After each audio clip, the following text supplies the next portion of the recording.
વધ્યું છે? એની કોઈ સમાજમાં દૂષણ હોય એવું ના હોય. આખું દારૂવાળું વસ્તુ એ દૂષણ તરીકે ટ્રીટ થાય છે, કારણ કે એને પીવાની પાબંદી છે. પીવાની પાબંદી હોય એટલે એમાંથી અનિષ્ટ ઊભું થાય. એ અનિષ્ટ થઈ રહ્યું છે, માટે હું એને ખોલી નાખવાની વાત કરું. તમે આને વ્યસન તરીકે ન લો, કારણ કે આ દારૂ કઈ લોકો દારૂ પીને ક્યાં સમજતે હોય એ તોફાન કરવા માટે દારૂ નથી. દારૂ ક્યાં મેડિકલ હોય ક્યાં બીજાની રીતે હોય, લોકો ચા કોફી પીતા હોય. દારૂને ખોટી રીતે ટ્રીટ કરવામાં આવ્યું છે. એટલે માટે કોઈ પટેલ સમાજ એવું નહીં, ઘણા બધા છે, ઘણા લોકો પીતા હોય છે. કોઈ એક સમાજનું આમાં નામ ન દેવાય.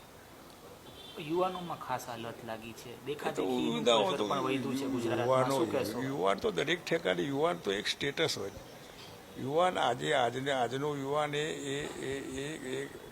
આવતીકાલે એ ગરડો થવાનો. આજનો ઉંમરલાયક ગઈકાલે યુવાન હતો તો એ બી એ ચક્કરમાં તો ચાલ્યા કરે. આમાં યુવાનનું એવું નથી હોતું.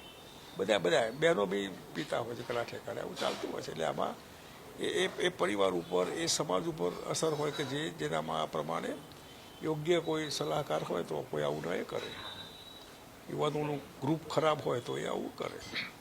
ખાસ દારૂબંધીને લઈને શું કહેશો? ફરી એક વખત ના ઓના વિરોધી છું. દારૂબંધી ગુજરાતમાં ખોટી છે. પડોશમાં બધે ખુલ્લું હોય તો અહીં સફળતા ન મળે એને. એટલે ભયંકર કરપ્શન ન્યુસન્સ છે બધું. ખોટો દારૂ પીને લોકો મરી જાય છે. લાખો, લગભગ 10 લાખ જેટલી ગુજરાતમાં વિધવા બહેનો 30 વર્ષની નીચેની 2 બાળકોની માં, એનો પતિ ખોટો દારૂ પીને મરી ગયો. એ વિધવા બહેનોને જવાબ આપો.